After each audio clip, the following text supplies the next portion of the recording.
All right, guys, part two. I'm just going to keep reading off because, again, this information is so well digested. I feel like it's doing you a disservice not putting it out there. And obviously, we've got things to do and you've got work to drive to and so on. But this information, again, it needs to go out. And I'm sure you'll be able to go back after I get everything put into the notes so that you can see with your own two eyes how this all winds together. And the Bible is one big, beautiful mosaic pointing at the Lord, but also telling the story of his return. So this is part of it. So next, I want to address the fact that well, the doctor addresses directly the fact that a lot of folks will claim that Mystery Babylon is somehow a spiritual thing.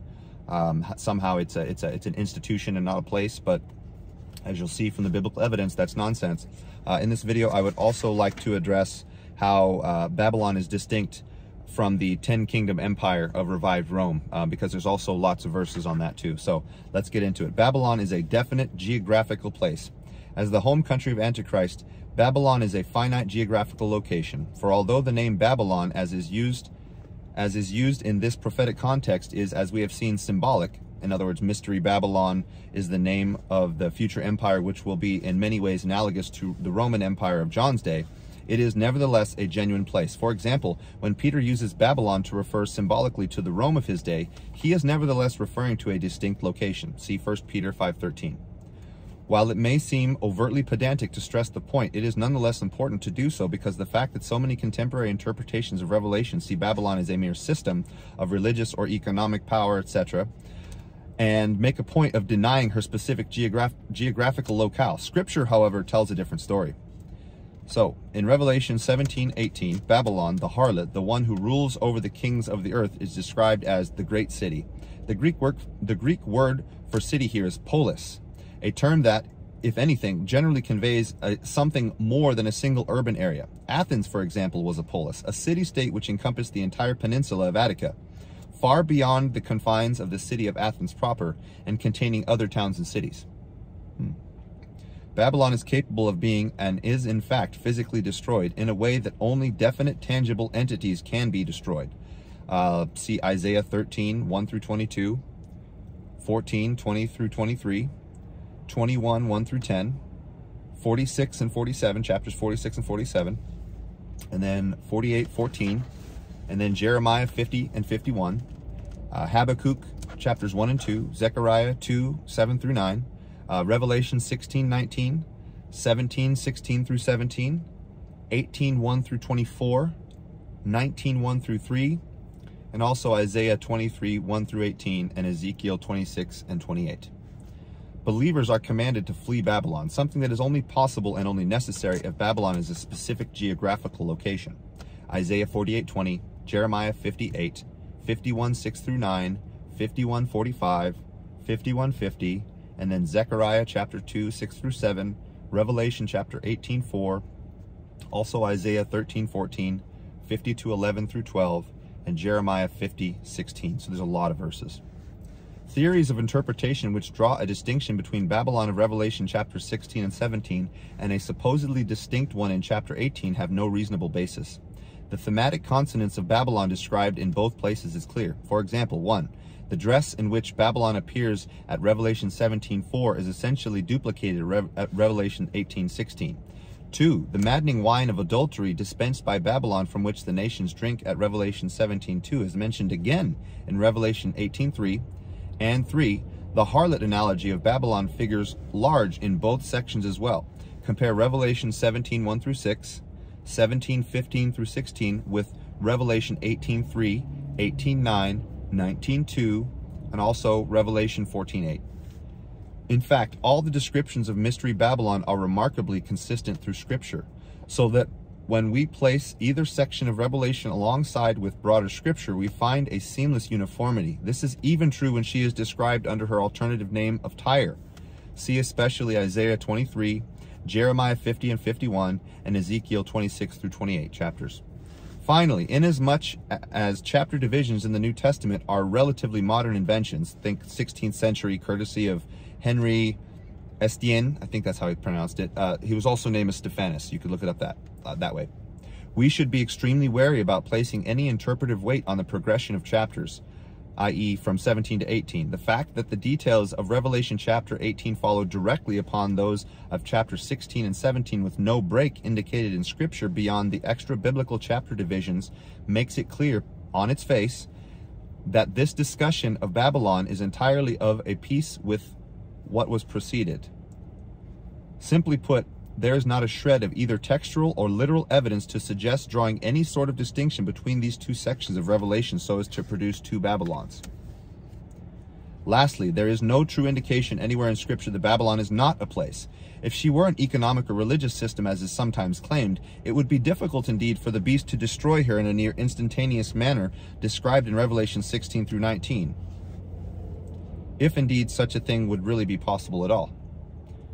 I don't know what else to comment on all of that. That flowed so smoothly and beautifully. I think you guys just need to perhaps go back and listen to it, or even look this up in Coming Tribulation series on ichthys.com, ICHTHYS. And this is part 3A, basically the Antichrist and his kingdom. So next we're going to move on to how Babylon is distinct from and to be distinguished from the 10 Kingdom Empire. Some people like to say they're somehow connected directly geographically. That's not the case.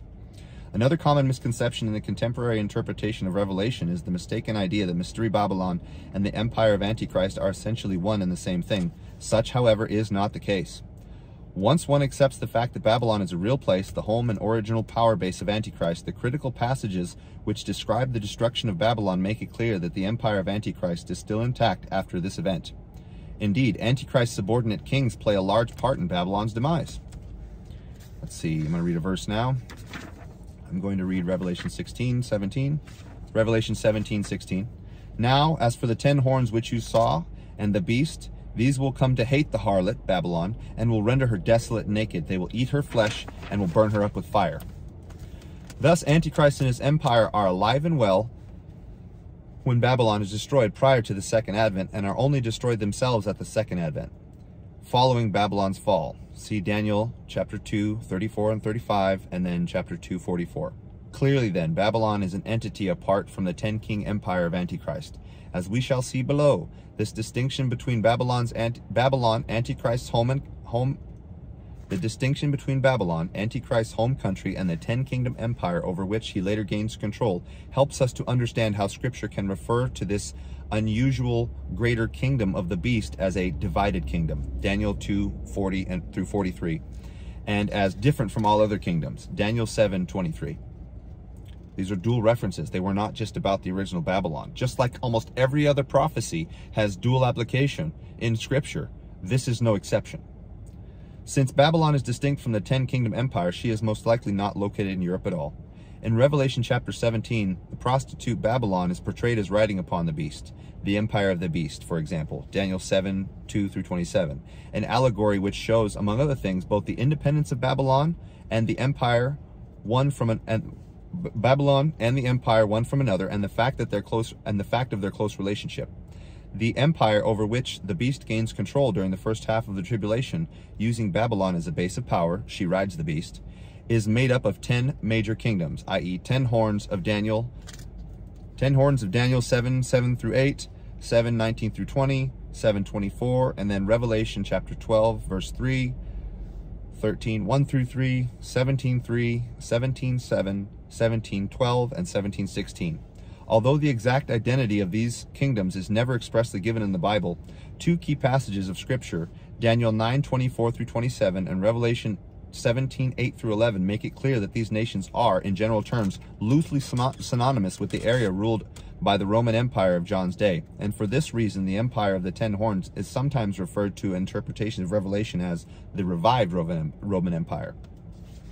Next, I'm going to read Daniel 9:24 through 27 so you can see.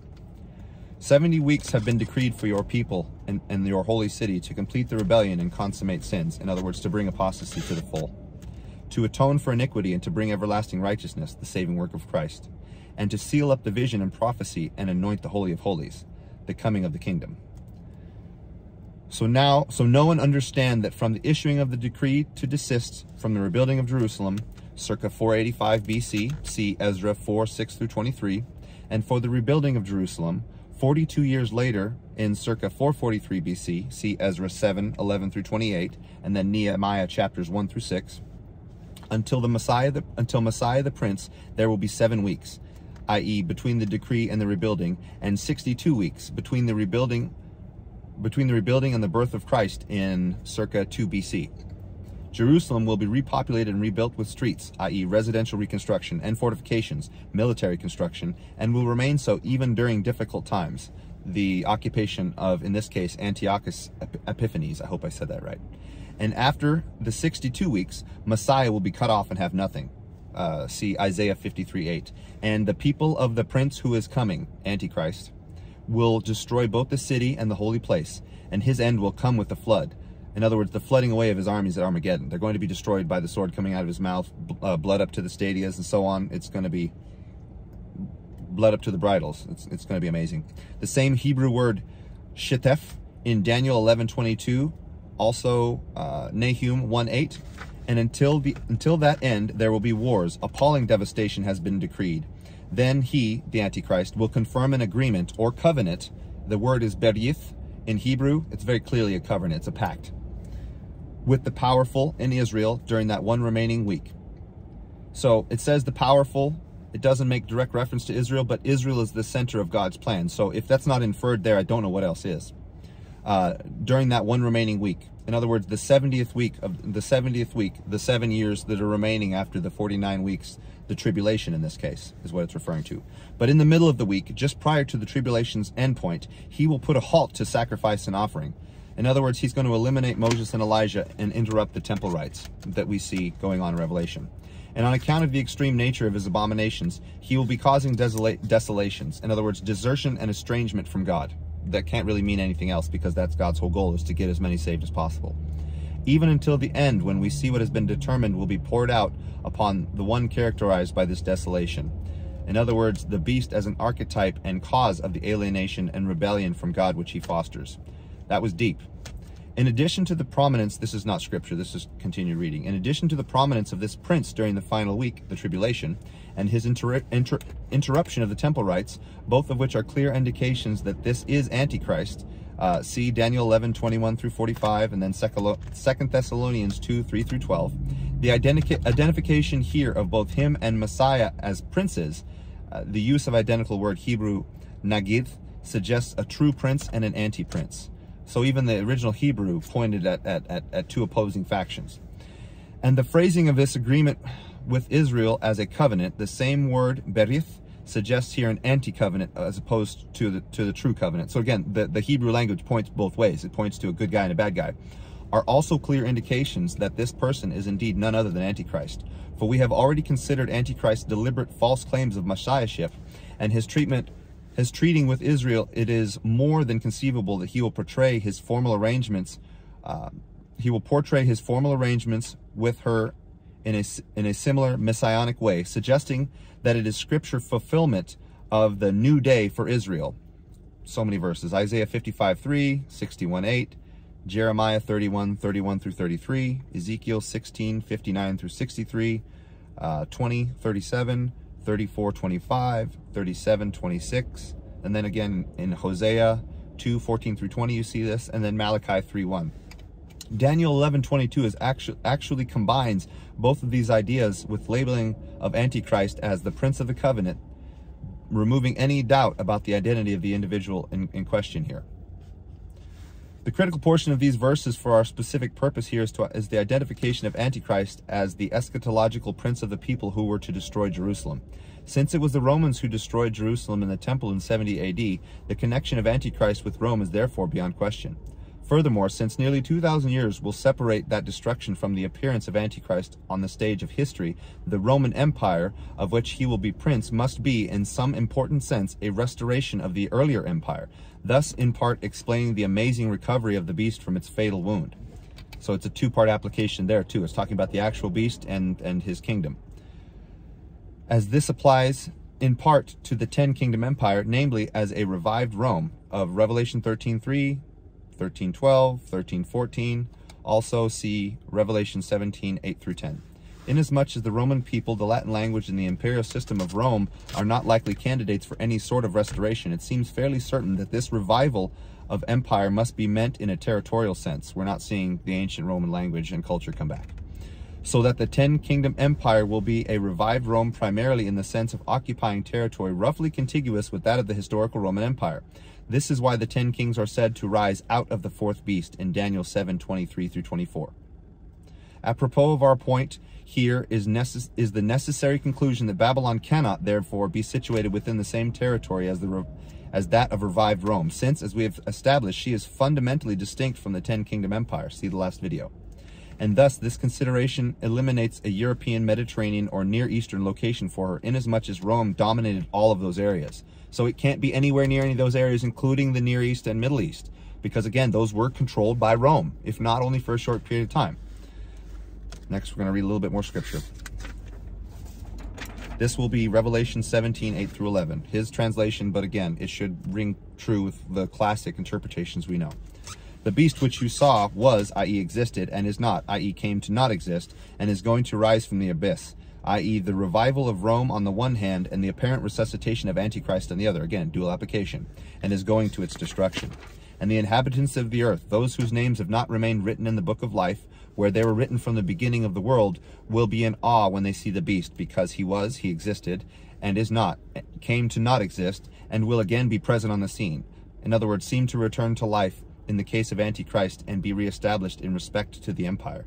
This calls for a mind having wisdom.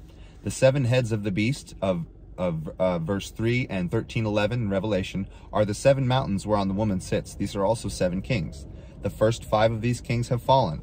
The 6th, is now alive. The last, Antichrist, has not yet come, and when he comes must remain for a short time, the 7-year tribulation. And as to the beast, which was and is not, this is the 8th king, and he is also one of the 7, and he is going to his destruction. Here goes some really heavy information here, guys. Dig on this. While the 7th king, who has not yet come, is Antichrist, the preceding 6 kings are Roman emperors. For the 6th king is alive, while 5 have died. Nero was the Roman king or emperor alive when John wrote Revelation, and he was preceded by the 5 prior Julio-Claudian rulers: Julius Caesar, Augustus, Tiberius, Caligula, and Claudius. Inasmuch as the Julio-Claudian line of succession came to an end with Nero, and has long since disappeared into the dustbin of history, Antichrist can only be said to be the 7th king in the sense of being, in effect, the next ruler of restored Rome, gaining control of her territories after his rise to power in his own country, Babylon.